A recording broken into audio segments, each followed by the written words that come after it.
Daniel nunca imaginou que aquela mudança representaria o início de um pesadelo. Quando encontrou o apartamento no 12º andar de um prédio antigo, pensou ter feito um bom negócio. O preço era justo, a localização ótima e o ambiente parecia estranhamente tranquilo, quase como se o prédio estivesse adormecido. A princípio, o silêncio o incomodou. Não era o tipo de quietude confortável, mas um silêncio denso, que se agarrava às paredes como um mofo. Com o tempo, ele achou que era apenas impressão. Coisa de prédio velho, dizia para si mesmo. Nos primeiros dias, tudo correu bem. Daniel passava a maior parte do tempo fora, trabalhando longas horas. À noite, gostava de relaxar assistindo TV ou lendo alguma coisa no sofá da sala. A sacada, apesar da vista ampla para a cidade, nunca o atraiu muito. Preferia manter a porta de vidro fechada, isolando o ambiente frio e silencioso do lado de fora. Às vezes, no entanto, pegava-se encarando o vidro escuro refletindo seu próprio rosto, sentindo-se inexplicavelmente desconfortável. Numa noite particularmente fria, depois de um dia exaustivo, Daniel resolveu dormir mais cedo. Fez seu ritual de sempre, desligou a televisão, apagou as luzes e, antes de ir para o quarto, certificou-se de que a porta da sacada estava trancada. Conferiu 2 vezes a chave girada no trinco, o som seco da trava lhe trazendo uma momentânea sensação de segurança. No quarto, acomodou-se na cama, ajeitou o cobertor e fechou os olhos, esperando que o sono viesse rápido. No começo parecia funcionar. Sua mente vagava entre pensamentos soltos e sonolência, até que um arrepio subiu pela sua espinha. Daniel abriu os olhos imediatamente, sentindo o coração acelerar sem motivo aparente. Olhou ao redor no quarto escuro, tentando localizar a origem daquele incômodo. Nada. Apenas sombras projetadas pela luz da rua lá fora. Virou-se na cama, puxou o cobertor até o queixo e fechou os olhos com força. Mas então, ouviu o som. Um leve rangido, como se alguém, com muito cuidado, estivesse tentando abrir a porta de vidro da sacada. Daniel prendeu a respiração. Ficou imóvel, os sentidos aguçados, tentando confirmar se era real ou apenas fruto da imaginação. O som veio novamente, mais claro. Vidro vibrando, como se estivesse sendo forçado. Levantou-se da cama com um sobressalto. O apartamento estava mergulhado numa penumbra azulada. Atrás da cortina fina, a porta da sacada permanecia fechada. Ele se aproximou devagar, os pés descalços quase não fazendo barulho no piso frio. Espiou através da cortina. Nada além da cidade adormecida sob o céu nublado. Talvez o vento, pensou, embora não houvesse sequer uma brisa. Respirando aliviado, Daniel voltou para a cama, mas o sono já havia se dissipado. Ficou deitado, ouvindo o tic-tac do relógio na parede, lutando contra a crescente sensação de inquietude. O tempo arrastava-se lentamente. Então, por volta das 2 da manhã, veio o som que o paralisou de terror. 3 batidas secas e ritmadas vindas diretamente da sacada. Toque, toque, toque.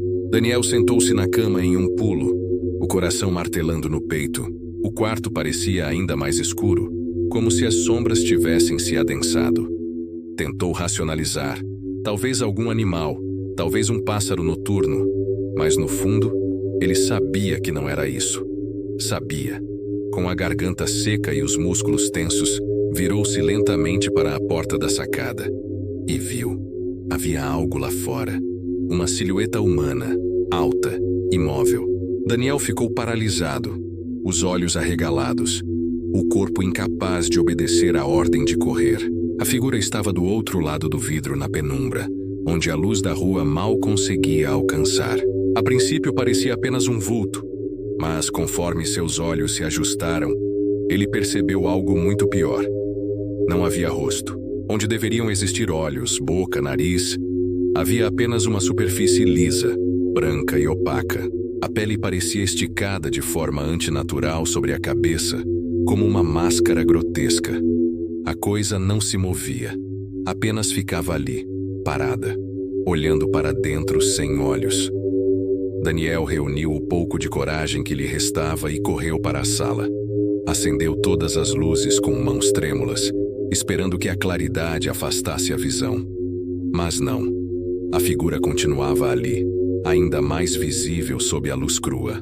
Agora ele podia ver a magreza extrema do corpo, as pernas desproporcionalmente longas, os braços pendendo inertes ao lado do tronco.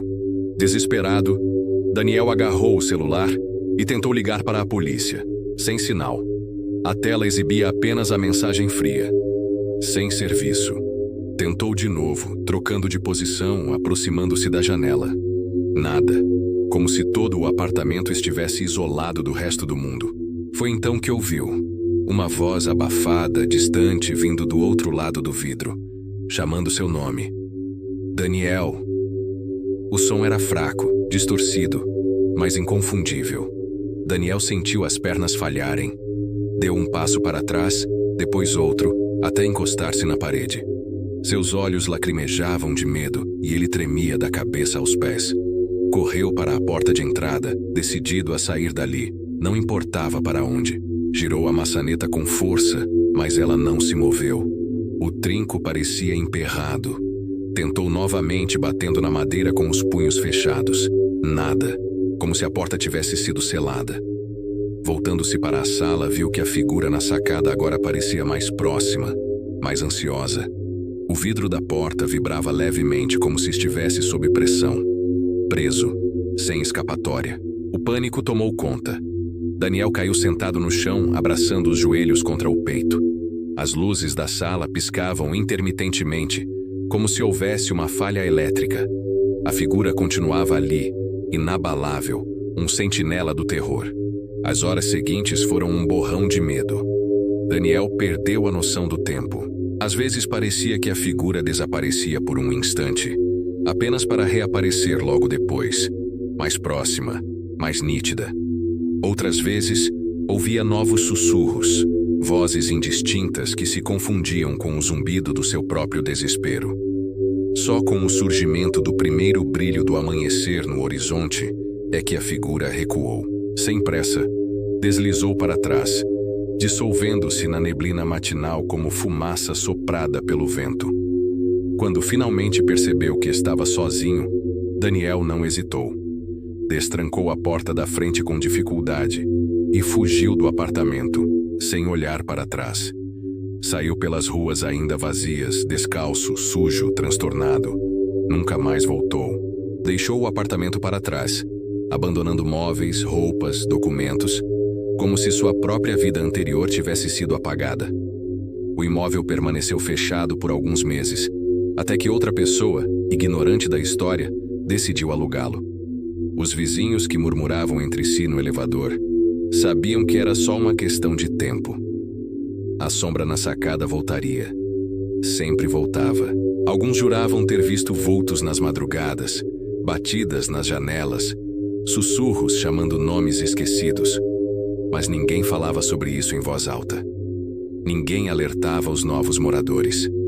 Era como um pacto de silêncio, um medo ancestral enraizado no prédio velho. A sacada do 12º andar nunca estava realmente vazia, mesmo quando ninguém a via, mesmo quando ninguém ousava olhar. E para aqueles que tinham olhos atentos o suficiente, ou azar demais, a figura sem rosto sempre estava lá, observando, esperando.